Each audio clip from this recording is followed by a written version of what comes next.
안녕하세요. 저는 40대 초반 여성입니다. 오늘은 3년 전 기막혔던 제 이혼설을 하나 말씀드려 볼까 해요.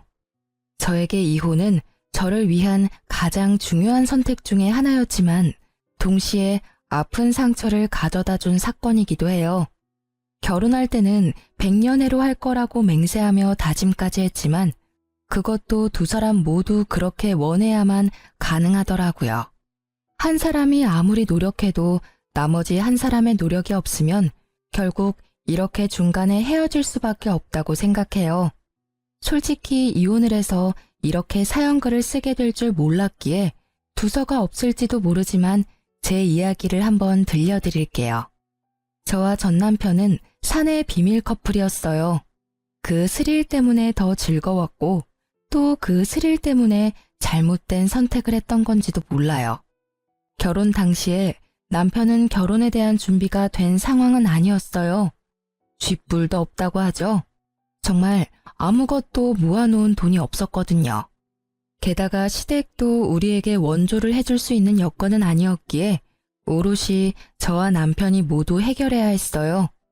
처음에는 제가 모은 돈에 남편 이름으로 대출을 받아서 아파트를 사려고 생각했어요. 그런데 하루는 아버지가 저희를 부르더니 남편에게 돈을 빌려주겠다고 하시더군요. 저는 놀라서 우리끼리 하겠다고 했지만 아버지는 딸 시집 가는데 마음고생 시키고 싶지 않다며 남편에게 돈을 빌려주고 나중에 갚으라고 했어요.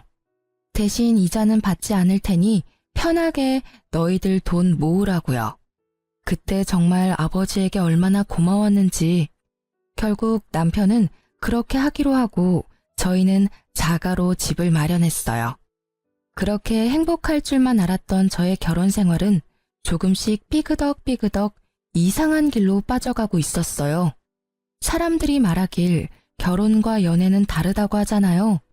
그 말이 제 남편에게는 딱 맞아서 연애할 때는 좋았던 모습들이 결혼 후에는 나쁘게 변해버렸거든요. 남편은 밖으로 돌아다니는 걸 무척 좋아해서 친구들과 사람들을 자주 만나곤 했어요. 가끔 저도 남편과 함께 밖으로 돌아다니며 사람들도 만나고 구경도 하고 맛집도 찾아다녔어요. 그런데 결혼을 하고 나서도 남편은 바뀌지 않았어요. 아니, 오히려 더 밖으로만 나돌아다닌다고 해야 하나? 집에 들어오는 걸 무척 싫어하는 사람처럼요. 거기에 슬슬 지치는 건 저였어요. 하루가 멀다하게 벌어지는 회식과 술판, 친구들과의 만남 등 남편이 그럴수록 저는 점점 독수 공방의 시간이 길어지고 있었어요. 게다가 결혼 3년, 4년이 넘어가면서 불임에 대한 걱정도 커져가고 있었어요. 결혼 4년 동안 자연 임신이 한 번도 되지 않았던 저는 손주를 원하는 시모의 눈치를 심하게 봐야 했어요. 그 탓인지 애는 더 생기지 않고 결국 심각하게 산부인과 진료를 생각하게 됐죠. 시모의 상황에 난임센터를 방문한 저는 일단 자연임신을 시도해보자는 의사의 말을 듣고 산부인과에서 정해준 날짜만 손꼽아 기다리고 있었어요. 그날 저녁 따라 남편이 또 늦더라고요. 그런데 이번 한 번만이 아니었어요. 저번 달에도 그렇게 일찍 오라고 단단히 일렀는데 날짜를 넘겨버리는 탓에 이번에는 벼르고 있었거든요. 그런데 이번에도 일찍 오지 않더라고요. 애가 타는 제 속을 모르는지 밤 11시가 넘어서야 남편에게 전화가 왔어요. 당신 어디야? 오늘 일찍 들어오라고 했잖아. 아이고 사모님, 저 택시 기사인데요. 나오셔서 손님 좀 모셔가야 할 것 같은데요. 택시에서 내릴 생각을 안 하셔요. 날씨가 추워서 놔두고 가기도 그렇고.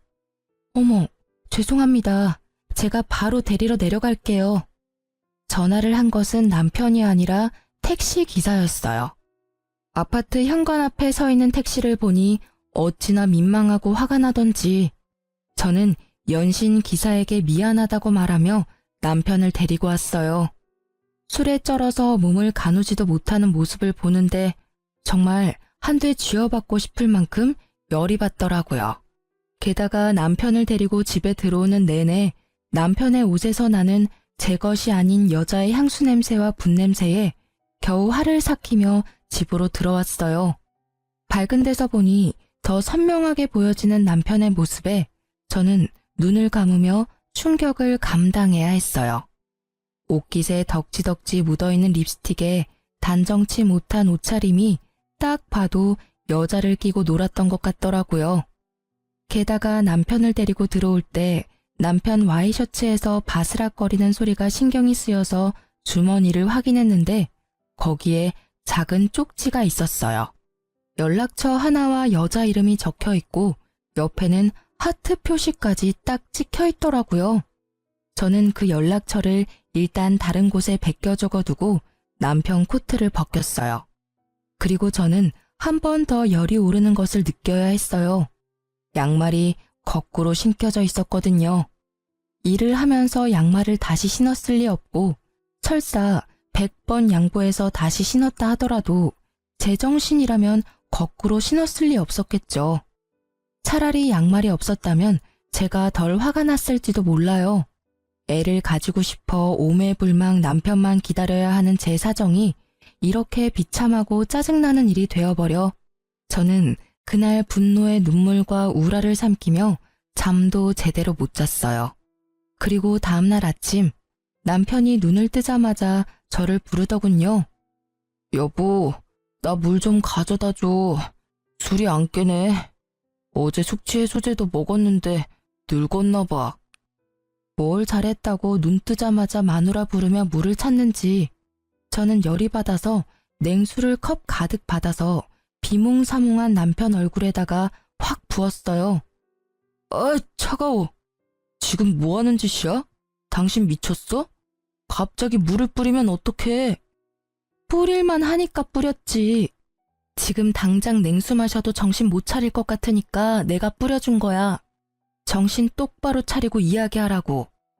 무슨 이야기를 해? 아, 어제 늦어서 그런 거야? 오랜만에 친구가 연락 와서 한 잔 좀 했어. 그런데 그게 이렇게까지 아침에 물벼락 맞아야 할 일은 아니잖아. 그것도 이유 중에 하나지. 내가 먼저 약속을 잡았는데 당신이 내 약속을 지키지 않았으니까. 화가 나는 건 당연한 거야.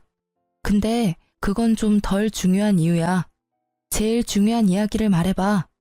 어제 술 마신 것까지는 이해할 수 있어. 그래, 네가 술 마시고 저녁 늦게까지 탱자탱자 노는 게 하루 이틀 일은 아니니까. 근데 그 꼴은 뭐야? 와이셔츠에 묻은 립스틱에 양말은 거꾸로 신었더라? 나 몰래 바람 피우니? 아니지. 나한테 나 바람 피웁니다 하고 시위한 거니? 이건 그냥 별거 아닌 거야. 친구랑 놀면서 도우미 좀 불렀어. 걔네들 뭐 치근덕대는 거 다 알잖아. 양말은 술에 취해서 내가 벗었다가 다시 신었던 거 같은데. 근데 그렇다고 내가 바람 피웠다고 하기엔 약하잖아. 다들 부르자고 난리인데 내가 싫다고 할 수는 없잖아. 그래서 내가 바른 사람을 만나라고 했지. 결혼했으면서 미혼 친구들하고 친하게 지내고 그러면서 여자나 만나고 말이지. 그리고 왜 매번 도움이나 부르는 친구들하고 노는 거야? 그렇게 여자가 좋아? 막 애교 떨고 치근덕거리니까 좋아? 당신 친구들은 그래도 돼. 결혼도 안 한 싱글이니까. 근데 당신은 결혼까지 했으면서 집에 있는 내 생각은 안 해? 이젠 내 교우 관계까지 관리하려는 거야? 제발 좀 그만해. 어떤 친구와 어울리든 그건 내 자유라고. 그래, 솔직히 나도 어제 일찍 오려고 했어. 그런데 별로 그런 마음도 안 들고 친구가 연락 왔으니까 잠깐 갔다 온 거야. 그렇다고 당신이 나한테 이렇게까지 화내는 건 나도 좀 억울한데? 솔직히 애 가지자고 날짜 정해서 관계하고 그러는 거 정말 짜증나는 일이거든? 뭐 내가 종마야? 내가 씨나 뽑아내는 기계냐고. 마음이 동해야 하는 거지. 이걸 강제적으로 막 날짜 시간 정해서 하고 그러는 건 너무 인위적이고 감정 없는 것처럼 느껴져서 기분 나쁘다고. 남편의 말에 저는 너무 어이가 없어 제가 잘못 들은 줄 알았어요. 너 그게 사랑해서 결혼한 여자한테 할 말이니? 내가 룰루랄라 즐거운 마음으로 날짜 시간 정해서 하자고 한 건 줄 알아? 병원에서 그렇게 하라잖아. 내가 왜 애를 가지고 싶은 건지 모르겠어? 당신과 내 아이니까 가지고 싶은 거야. 그리고 애 갖는 게 내 생각 때문만은 아니지. 어머님은 요즘 매일같이 전화하셔서 애는 생길 것 같냐? 이번에는 생길 거다. 태몽을 껐는데 소식 없냐? 매번 그런 말만 하신다고. 당신한테 그런 말 안 하시니까 당신은 내가 얼마나 스트레스 받는지 모르지? 진짜 이런 면이 너무 마음에 안 드는 거야. 약속 거절 못하는 거 이해할 수 있어. 그런데 기분 나쁘다면 어쩔 수 없지. 사랑도 없는데 왜 살아? 여기서 끝내 그냥. 나는 당신하고 헤어져도 어차피 아쉬운 거 하나 없어. 내 말이 끝나자 남편의 당당하고 짜증나던 얼굴이 조심스럽게 바뀌더라고요. 그럴 수밖에 없죠. 저는 정말 아쉬운 게 하나도 없었으니까요. 사내 연애였지만 제가 이미지에 타격을 받을 일은 전혀 없잖아요. 잘못을 이 사람이 했으니까요. 부서도 달라서 자주 마주칠 일도 없거든요. 게다가 이 집은 어차피 아버지와 제 돈으로 산 집이니 지금 당장 이혼하더라도 남편은 유책 배우자가 돼서 집 소유권 주장은커녕 위자료만 더 내야 하거든요. 그걸 이해한 건지 남편이 제 눈치를 보더라고요. 당신 와이셔츠에 쪽지 하나 들어가 있었거든? 예쁜 여자 이름 하나랑 연락처, 그리고 하트 모양까지 있지. 도움이라도 이런 식으로 개인적인 전화번호 주고받으면서 만나면 외도가 아닐 리가 없잖아. 아니면 내가 이 전화번호로 전화를 한번 해볼까? 유부남 꼬셔서 뭐 하려고 했냐고. 혹시 또 모르잖아. 당신이 결혼 안 했다며 총각 흉내냈다고 이야기해줄지도 모르지. 당신이 오늘 같이 놀았던 친구들 다 솔로잖아. 여보, 미안해. 진짜 뭐든 다 내가 미안해. 솔직히 좀 갑갑해서 집에 안 들어온 거야. 그리고 그 쪽지에 적힌 여자도 어제 처음 만났어. 여러 번 만났으면 연락처를 줬을 리가 없잖아. 그리고 진짜 아무 일 없었던 건 확실해. 술집에서 나와서 바로 택시 타고 집에 온 거야. 그런 모텔 같은 곳 들릴 시간도 없었다고. 앞으로 절대 이럴 일 없을 테니까 이번만 자기가 이해하고 넘어가줘. 응? 진짜 술 취해서 벌어진 해프닝 같은 일일 뿐이라고. 남편의 구구절절한 변명과 핑계에도 제 화는 가라앉지 않았어요. 왜인지 더 심하게 짜증이 나더라고요. 변명 같은 거 다 필요 없고 우리 애 가지는 거 다시 생각해보자. 이 상태로 애 가져봐야 상처는 애만 받아.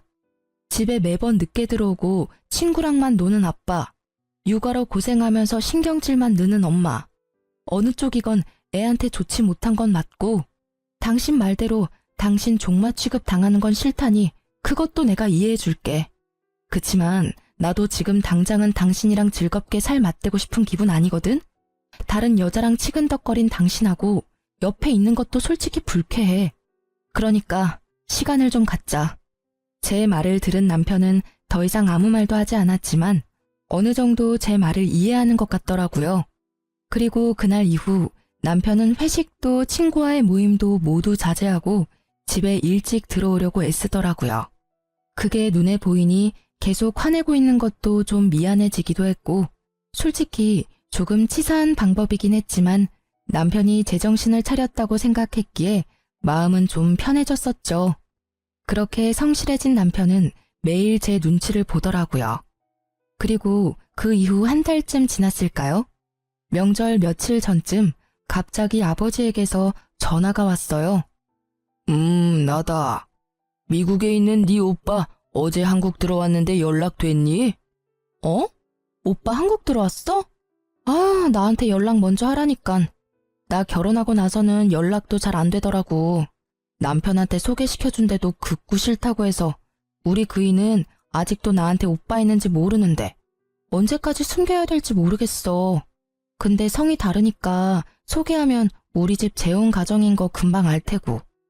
제가 남편에게 숨기는 것 딱 한 가지는 저희 집이 재혼 가정이라는 것이었어요. 시댁에서 싫어하실까봐 조심스럽게 말한다는 게 아직까지 이야기 못해서 비밀이 되어버린 거죠. 오빠는 어머니가 이혼한 전 남편 사이의 자식이거든요. 서로 아버지는 다르지만 여느 가족들과 다름없이 잘 지내고 있어요. 마음의 준비가 되면 말해. 아직까지는 재혼 가정이라고 하면 싫어하는 집이 더 많아. 그리고 어차피 네 오빠는 미국에서 계속 살 거라고 하던데? 한국에는 잠깐 들어왔다가 다시 나간단다. 그 전에 얼굴 보고 회포라도 풀어. 그래도 오랜만에 만나는 동복 오빠인데 할 이야기도 많을 거 아니야? 고마워 아빠. 오빠랑 나 자주 만나게 해줘서 엄마도 엄청 고마워하거든. 일단 내가 오빠한테 전화해 볼게. 오빠 시간 되면 가족 다 같이 밥이라도 먹어요. 내일 시간 비오나요? 아버지와 전화를 끊고 나서 저는 오빠와의 만남에 들뜨기 시작했어요. 오랜만에 보는 오빠라 하고 싶은 말도 듣고 싶은 말도 많았거든요. 오빠가 저를 너무 많이 기특해해서 저도 오빠에게 기댄 적이 많았으니까요. 남편에게 어떻게 이야기할까 고민하다가 결국은 남편에게는 친척을 만나러 갔다 오겠다며 거짓말을 하고 오빠를 만나러 갔어요. 오빠, 오랜만이야. 잘 지냈어? 그럼, 너도 잘 지내지? 나야 뭐 그렇지. 참, 너한테 부탁이 있는데 오빠 한국에서 처리해야 할 관공서 업무가 많거든? 그러니까 나 좀 도와줘라. 몇 년 나가 있었던 탓인지 아무것도 모르겠네. 한 2, 3일 정도 낮에만 좀 도와줘. 그렇게 해주면 이 오빠가 용돈 두둑히 챙겨줄게. 아싸, 용돈이라니. 얼마 만에 받아보는 거야? 역시 내 생각 해주는 건 오빠뿐이야. 오빠의 말이 저는 고맙기만 하더라고요. 이번에 보면 또 언제 볼 수 있을지 모르는 데다가 저한테 용돈을 챙겨주고 싶어서 이렇게 안내를 부탁한다는 걸 알고 있었거든요. 어릴 때도 오빠는 저한테 별것도 아닌 부탁을 하고는 꼭 마지막에 알바로 번 용돈을 쥐어주곤 했거든요. 알았어. 연차 쓰고 오빠를 위해 안내역 해줄게. 그래, 그럼 오늘은 식사부터 할까? 그러고 보니 어디 호텔에 괜찮은 레스토랑 생겼던데 거기서 식사나 할까? 거기는 가격이 좀 싼데도 맛집 많아. 내가 우리 동생한테 사주고 싶어서 그렇지. 자, 가자. 저는 오빠와 식사를 맛있게 하며 오랜만에 스트레스를 풀었어요. 식사 마지막에는 저와 남편 선물까지 주더라고요. 한 번도 못 본 매부에게까지 선물을 해주는 오빠의 마음 씀씀이에 너무 고마웠어요. 그렇게 저는 이틀을 연차를 쓰고 오빠의 안내역을 해줬어요. 말만 안내역이고 오히려 가족 여행에 더 가까웠죠. 친정 부모님까지 모시고 맛집도 다니고 오랜만에 느긋하게 시간을 보내니 스트레스가 좀 풀리더라고요. 그렇게 오빠를 미국으로 보내고 며칠이 지났을까 남편이 점점 옛날처럼 늦게 들어오더라고요. 워낙 노는 걸 좋아했으니 어쩔 수 없이 되돌아간다고 생각한 것도 잠시 점점 저한테 차가워지는 느낌을 받았어요. 뭔가 의심스러운 기색이 있어서 벼르고 있었지만 꼬리를 잡을 수는 없었어요. 그런데 그 꼬리가 너무 의외의 곳에서 잡혀버렸죠. 하루는 배달이 왔어야 할 새벽 우유가 아침에 보니 사라졌더라고요. 분명히 업체에서는 새벽에 배달을 했다고 하고요. 평소 우유를 마시지 않는 남편이 가져갔을 리 없다고 생각한 저는 분실 사건이라고 생각하고 범인을 어떻게 잡을까 생각하고 있었어요. 일하는 내내 그 생각을 하다가 아파트 CCTV, 엘리베이터나 계단에 찍혀있지 않을까 하는 생각이 들었죠. 그래서 퇴근하고 불이 나게 아파트 관리사무소로 향했어요. 우유가 없어졌다고 양해를 구한 뒤 저는 CCTV를 돌려봤어요. 그러다가 두 눈으로 믿을 수 없는 광경을 목격했어요. 아침 시간 제 남편이 엘리베이터에서 어떤 여자와 무척 진한 아침 인사를 하고 있더라고요. 서로의 헤어를 정리해주고 사람이 타니 뒤로 물러나 모르는 사람처럼 있다가 몰래 손을 잡는 모습까지. 이미 제 머릿속에서 우유도둑은 사라지고 없었어요. 두 연놈의 행태가 너무나 충격적이었거든요. 저는 관리사무소에 부탁해서 전날도 그 전날도 확인해봤어요. 그리고 정확하게 상간녀가 누구인지 알게 됐죠. 여자의 얼굴이 너무 눈에 익어서 금방 눈치챘어요. 남편의 외도 상대는 앞집 여자였어요. 아침 시간에 설마 출근할 때 외도를 하지는 않을 거라 생각했는데 상간녀가 앞집이니 그 출근 시간을 더 활용한 거였죠. 등잔 밑이 어둡다는 말이 딱 맞더라고요. 결국 CCTV 동영상을 제 핸드폰으로 찍어놓고 집으로 가 남편을 기다렸어요. 역시나 늦더라고요. 저는 밤이 늦어질수록 거실이 아닌 현관에서 남편을 기다렸어요. 계단식 아파트라 앞집이 보이거든요. 둘이 밖에서 만나다가 들어오려면 같이 와야 하니까요. 그렇게 현관문 앞에서 기다리던 제 눈에 두 사람이 나타났어요. 역시 제가 잘못 본 게 아니라는 걸 확인이라도 시켜주듯 두 사람은 손을 잡고 앞까지 걸어오더라고요. 참 대담하기도 하지. 같은 층에 두 사람의 남편과 아내가 있는데도 저렇게 애정 행각을 하다니. 남편은 여자를 집으로 돌려보낸 뒤 저희 집 도어락 비밀번호를 누르더군요. 우와씨, 깜짝이야. 여기서 뭐 하는 거야? 남편이 놀랐는지 제게 소리치더라고요. 들킬까봐 놀란 건지도 모르죠. 저는 남편에게 조용히 말했어요. 당신 요즘 늦네? 설마 또 바람 피는 거야? 제 말에 깜짝 놀랄 줄 알았던 남편이 잠깐 멈칫하더니 심드렁한 표정으로 그냥 소파에 앉더라고요. 그 여유 있는 몸짓에 차분하게 말로 하려던 제 인내심이 뚝 끊겼어요. 그 태도는 뭐야? 내가 묻잖아. 당신 바람 피냐고. 아, 너 의처증이야? 매번 이런 식으로 나 힘들게 하면 기분이 좀 나아져? 친구 만나고 회식하는 거 좀 줄여줬잖아. 그럼 이쯤에서 만족을 좀 해. 어떻게 모든 걸 너한테 맞추면서 살아? 그리고 내가 이 말까지는 안 하려고 했는데 너야말로 바람 피는 거 아니야? 굉장히 당당하네.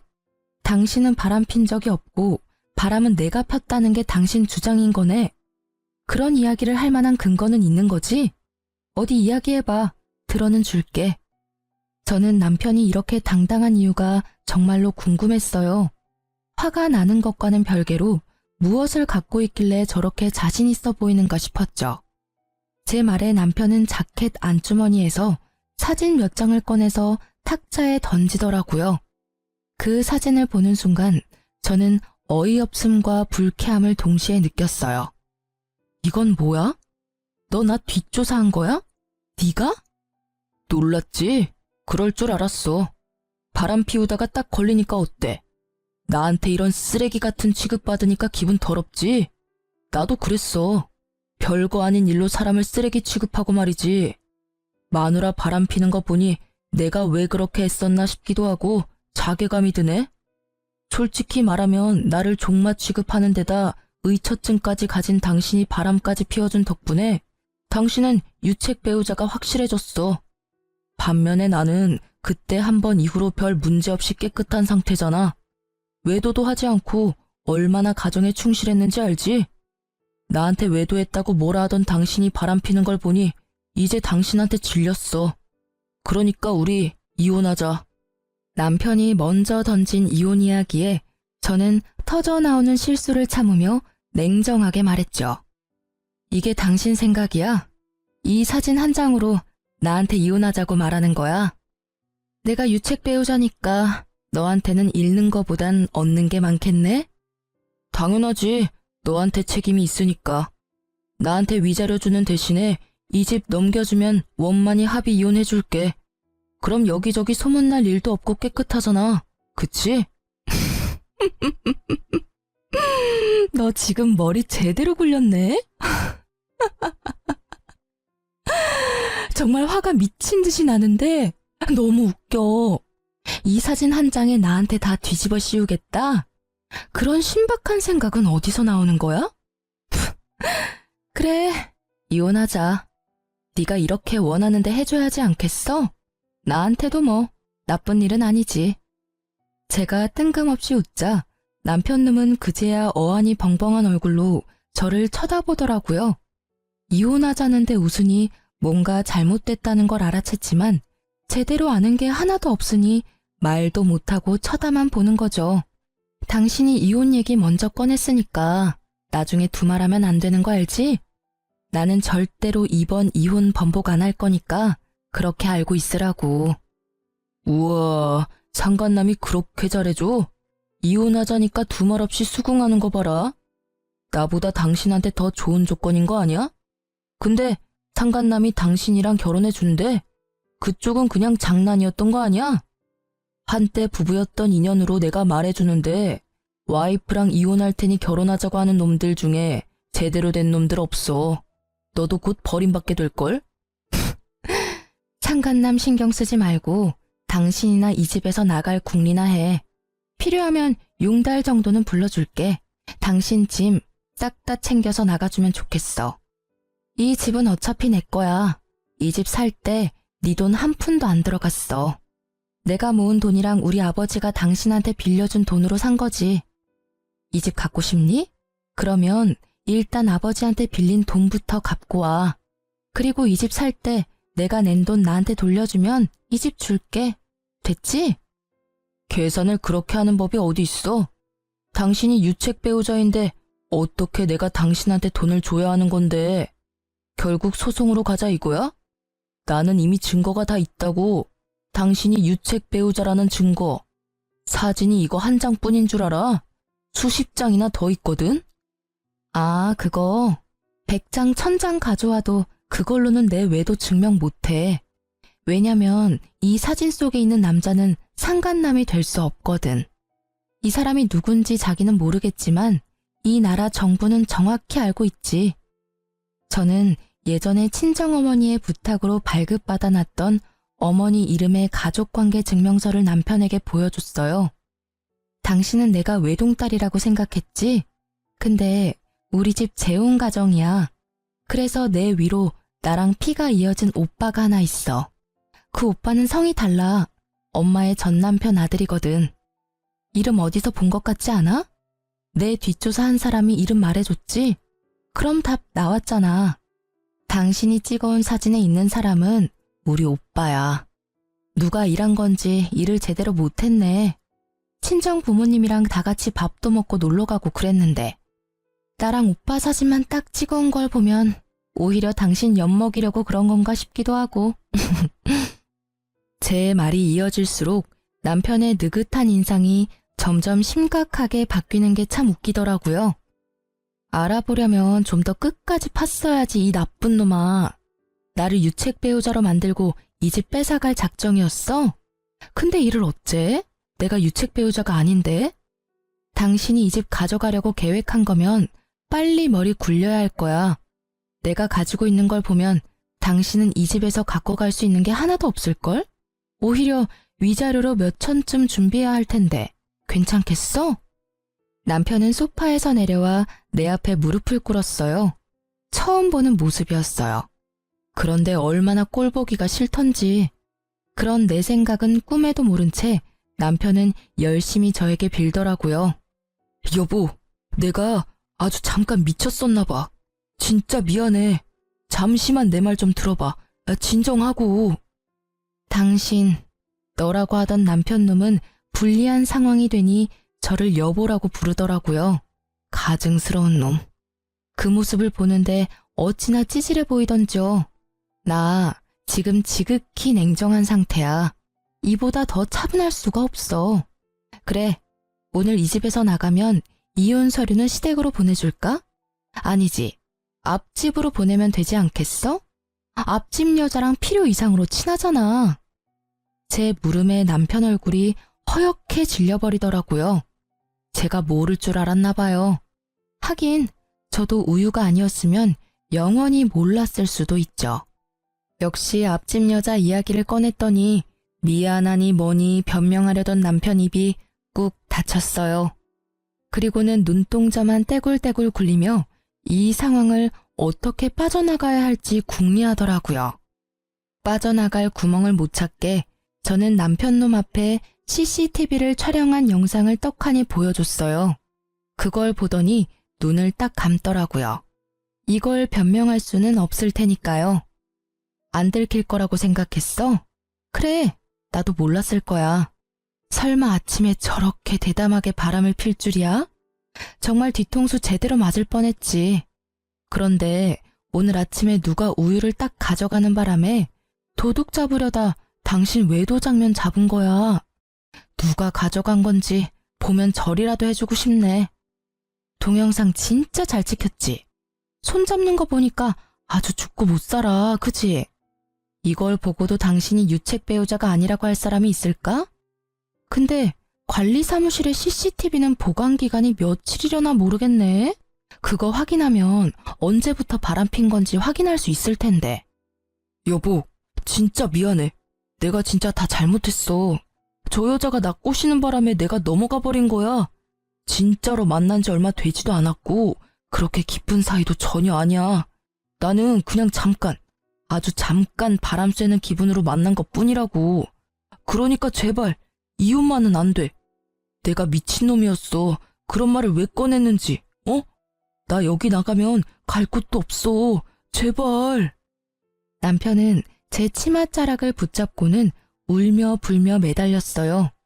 아까 전에 그 기세등등한 당당함은 어딜 간 건지. 완전히 180도 바뀐 그 모습에 저는 그놈의 손을 뿌리쳤어요. 다 필요 없어. 분명히 이혼 번복 없다고 말했어. 지가 바람 펴놓고는 나한테 뒤집어 씌우고 집을 가져가려고 하다니 어떻게 그런 생각을 할 수가 있어? 이 파렴치한 놈. 네 눈에는 내가 돈이니? 애 안 가지려고 할 때부터 알아봐야 했는데 다 끝났어. 그러니까 당신 짐 다 싸서 지금 당장 나가. 안 나가면 앞집에 당신 짐 다 갖다 줘 버릴 거야. 여보, 제발 앞집에는 알리지 마. 부탁이야. 내가 나갈게. 내가 나가면 되잖아. 그렇게 죽고 못 살아? 얼마나 사랑하면 들키지도 못하게 그래? 근데 앞집에 알리고 말고는 내 마음이거든? 여기서 더 내 기분 더럽게 만들면 지금 당장 초인종 누를 거야. 결국 남편은 이후 찍소리도 못하고 필요한 짐만 챙겨서 나갔어요. 저는 남편의 그 모습이 더 짜증났어요. 앞집에 알리지 말라니. 그 정도로 아끼나 싶었지만 아니었어요. 나중에 알고 보니 그 여자를 아껴서 그런 게 아니라 그 여자가 상간녀 소송으로 위자료 지불할 때 자기한테 내달라고 할까봐 그런 거였더라고요. 어디까지 찌질해질 수 있는지. 그리고 나중에 확인을 해봤더니 그날 우유를 가져간 건 어이없게도 남편이었더라고요. 우유를 마시지 않는 남자가 왜 가져갔나 싶었더니 그걸 상간녀에게 줬더라고요. 그때는 자기가 가져갔다고 저한테 이야기할 생각이었다는데 이 멍청한 놈이 그걸 나중에 깜빡하는 바람에 저는 스스로 판도라의 상자를 열어버린 거죠. 그리고 알고 보니 앞집 여자와는 반년 정도 사귄 상태로 생각보다 오랫동안 만남을 이어왔더라고요. 저는 앞집 여자에게도 화가 났어요.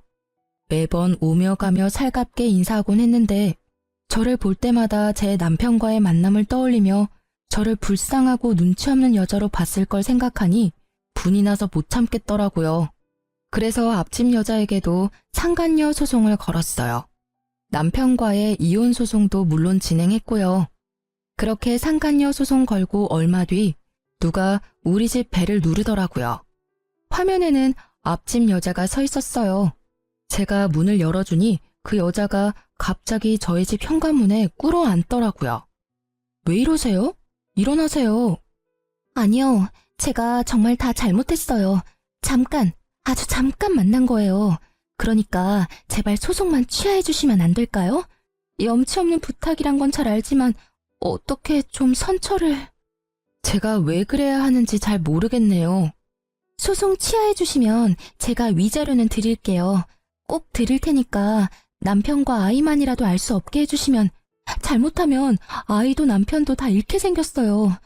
그러니까 제발 소송만 취하해 주세요. 위자료는 제가 드릴게요.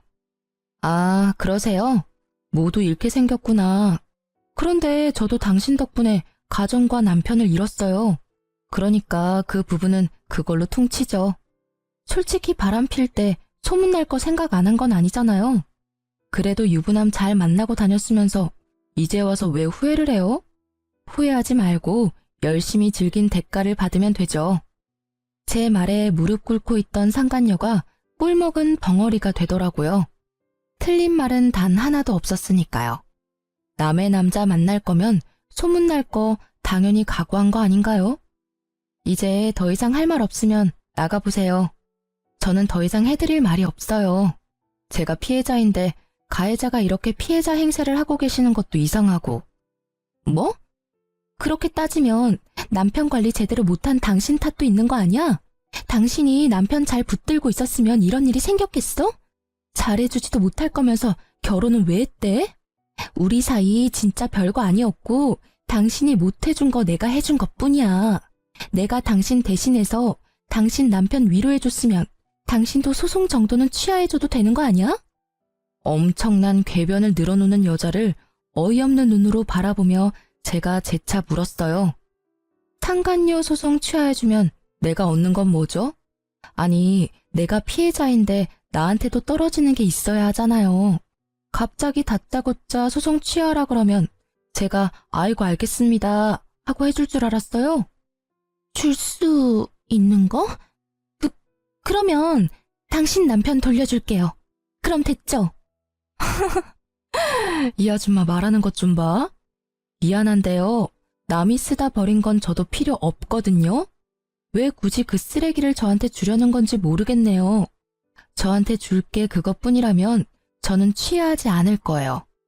아니, 전 진짜로 당신 남편이랑 깊은 사이 아니라고요. 진지한 마음이 요만큼도 없었고 나한테는 남편이 메인이고 그쪽 남편은 사이드 메뉴 정도예요. 그러니까 그 정도밖에 안 되는 사이라는 거예요. 본인이 그 말 들으면 아주 좋아하겠네요. 근데 어쩌죠? 이야기할수록 점점 소송 취하하기 싫어지네요. 남편분이랑 아이들에게 뭐라고 변명할지 잘 생각해 두세요. 그럼 이만 나가주세요. 주거 침입으로 신고하기 전에. 나사가 하나 빠진 것 같은 상간녀와의 만남을 끝으로 이혼 과정이 빠르게 진행됐어요. 제가 예상한 대로 남편 놈은 제게 위자료를 물어주게 되었고 우리 집에 대한 소유권도 주장하지 못하게 됐죠. 그리고 상간녀 소송에서 상간녀가 저에게 위자료를 지급하라는 판결이 난 뒤 앞집에서는 큰 소리가 자주 나더라고요. 보암 소리와 싸우는 소리, 우는 소리도 나고요. 그리고 얼마 지나지 않아 앞집은 이사를 갔어요. 저는 딱히 이야기한 바가 없는데 아파트에 소문이 났던 것 같아요. 이사 가는 날 상간녀의 모습은 보이지도 않고 상간녀의 남편은 저와 마주치자 고개를 푹 숙이고는 제 얼굴을 보지 않은 채 지나갔어요. 솔직히 상간녀의 남편을 보면서 마음이 편하지만은 않았어요. 제가 소송을 취하했더라면 저 가족은 거짓이더라도 행복을 유지할 수 있었을 텐데 하는 마음도 있었죠. 그렇다고 해서 제가 모든 걸 희생해야 하는 게 당연한 것도 아니잖아요. 정말 외도라는 건 남겨진 사람에게 비참함과 수치스러움을 주는 것 같아요. 그걸 고스란히 느끼고 있는 저였기에 그 상간녀의 남편 행동도 이해는 갔어요. 그리고 전 남편과 같은 회사에 다니는 저는 전 남편과의 이혼을 알리지는 않았어요. 저도 그런 눈빛 받는 게 싫었거든요. 그런데 전 남편의 바뀐 주소지 때문에 직장 내에서 이런저런 추측들이 있었던 것 같더라고요. 물론 저와의 냉랭한 분위기도 한몫했겠지만 제 주소가 그대로인데 남편만 바뀐 걸 보고 뭔가 문제가 있었다는 걸 다들 눈치챈 것 같았어요. 그런데 그 뒤에 진짜 웃긴 일이 있었어요. 같은 부서에서 일하는 직원이 조심스레 저한테 다가와서 말을 걸더라고요. 같은 부서지만 친하게 지내지는 않았고 솔직히 일보다는 소문을 더 좋아하는 성격이시라 조용한 저와는 크게 접점이 없었던 탓에 약간 의아했죠. 그런데 다짜고짜 묻더라고요. 저기 정말 이혼한 거 맞아요? 네, 맞아요. 솔직히 이제는 별로 말하기 힘든 일도 아니에요. 궁금한 거 있으면 물어봐요. 아니, 궁금한 게 있는 건 아닌데 지금 저쪽 부서 난리 났거든요. 왜요? 요즘에 이혼이 뭐 그리 대단한 이슈라고. 그게 아니라 얼마 전에 이혼 확실하다고 이야기 나왔잖아요. 그 뒤로 그 부서에 그 사람 애인이라고 주장한 사람이 글쎄 3명이나 된대요. 진짜 대단하지 않아요? 어떻게 동시에 3명을 만나죠? 3명이 아니라 최소 5명이겠죠. 저와 상간녀까지 포함하면 말이죠. 아, 이혼 전에 오피스 와이프들의 존재를 알았어야 했는데 그러면 위자료를 몇 명한테 더 받을 수 있었을지도 모르죠. 저는 그 이야기에 웃음밖에 안 나오더라고요. 저와 결혼까지 가지 않았다면 저도 그 수많은 오피스 와이프들 중 하나였을 거라는 생각이 들었거든요. 비밀 연애를 하는 이유가 외도를 숨기기 위함이었다니. 결혼 후에도 그 많은 여자와의 관계를 유지하기 위해서 저녁에 집에 올 시간이 없었던 모양이에요. 그런데 갑자기 그 숨겨진 여자들이 자기가 애인이라고 두 손 들고 나선 이유가 있더라고요. 바로 제가 사는 그 집이 그 남자 소유라고 생각한 것 같더라고요. 그래서 여자들이 바로 기정사실로 만들려고 한 것 같은데 알고 보니 그 애인이 한둘이 아니어서 그 난리가 난 거였어요. 전 남편은 알고 보니 제가 품을 수 없을 만큼 큰 사람이었어요. 애정이 얼마나 많으면 그 많은 여자를 동시에 만날 수 있었는지 제가 이혼한 것도 당연하다는 생각이 들었어요. 아니, 처음부터 인연이 아니었던 건지도 모르죠. 그냥 수많은 여자의 하나로 끝났으면 그렇게 비참한 꼴은 당하지 않았을지도 모르는데. 그렇네요. 근데 이렇게 같은 직장이 있으면 힘들지 않아요? 괜히 신경 쓰이고 그럴 텐데. 제가요? 저는 별로. 신경 많이 쓰이는 사람이 먼저 나가겠죠. 저는 크게 신경 안 써요. 그리고 오피스 와이프가 100명이건 1000명이건 저랑은 이제 관계없는 사람이고요. 그분도 이제는 싱글이니 어떤 여자든 만날 권리가 있죠. 우와, 대단해요. 어떻게 그렇게 쿨하게 생각할 수가 있죠? 본받아야겠어요.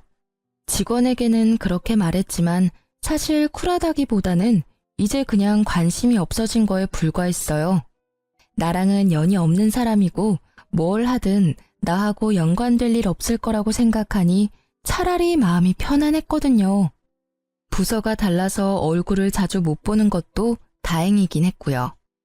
결국 의자왕으로 등극한 전 남편의 어마어마한 여성 편력으로 그 부서는 그렇게 한바탕 뒤집어지고 전 남편은 천하의 나쁜 놈이 되어버린 채 이후 회사에서 퇴사했어요. 스스로 나간 것으로 되어 있었지만 실제로는 권고 사직이라고 하더라고요. 하긴 결혼한 시기에 바람을 핀 것 정도면 회사에서 개인사로 치부할 수 있겠지만 여직원들이 4~5명이나 한 남자와 연관되면 회사 차원의 일이 되어버리니까요. 그렇게 나가고 어디로 취직했는지 뭘 하고 지내는지는 들은 적 없어요. 다만 자주 만나던 친구들과도 만나지 않는다는 걸 보니 어지간히 경제적으로 힘든 모양이더라고요. 이혼했을 때는 정말 별의별 생각이 다 들었거든요. 우리에게 아이가 있었으면 좀 달라졌을까? 내가 좀 더 예쁘게 꾸미고 치장했다면 달라졌을까? 뭐 이런 생각들요. 그런데 그런 생각은 할수록 점점 우울해져 가기만 하더라고요. 사랑이라는 건 꾸며서 되는 건 아니잖아요. 있는 내 모습 그대로를 사랑해줄 사람을 찾아야 하는데 그 남자에게 저는 사랑의 형태가 아니라 돈이었던 것에 불과한 거죠. 가만히 생각해보면 그 집 하나 때문에 저와 결혼한 건 아닐까 하는 생각도 해요. 그렇게 많은 여자들이 있는데 왜 나와 결혼했을까 생각해보면 딱 답이 나오잖아요. 저는 혼자가 된 뒤로는 혼자가 편해서 비용까지 생각했었는데 아버지가 저에게 그런 놈 때문에 인생 포기하기엔 제가 너무 아깝다며 사람을 소개시켜줬어요. 아버지가 잘 아는 사람이라서 믿음이 가기는 했는데 제가 워낙 크게 남자에게 대었던지라 쉽게 마음을 내놓지는 못하겠더라고요. 그렇지만 꾸준하게 저와 연락해주고 저를 최우선으로 생각하고 행동하는 그 사람 모습에 연애 2년을 끝으로 재혼을 하게 됐어요. 결혼하고 나니 더 가정적이고 저를 사랑해줘서 지금은 사랑받는 세댁으로 행복하게 보내고 있답니다.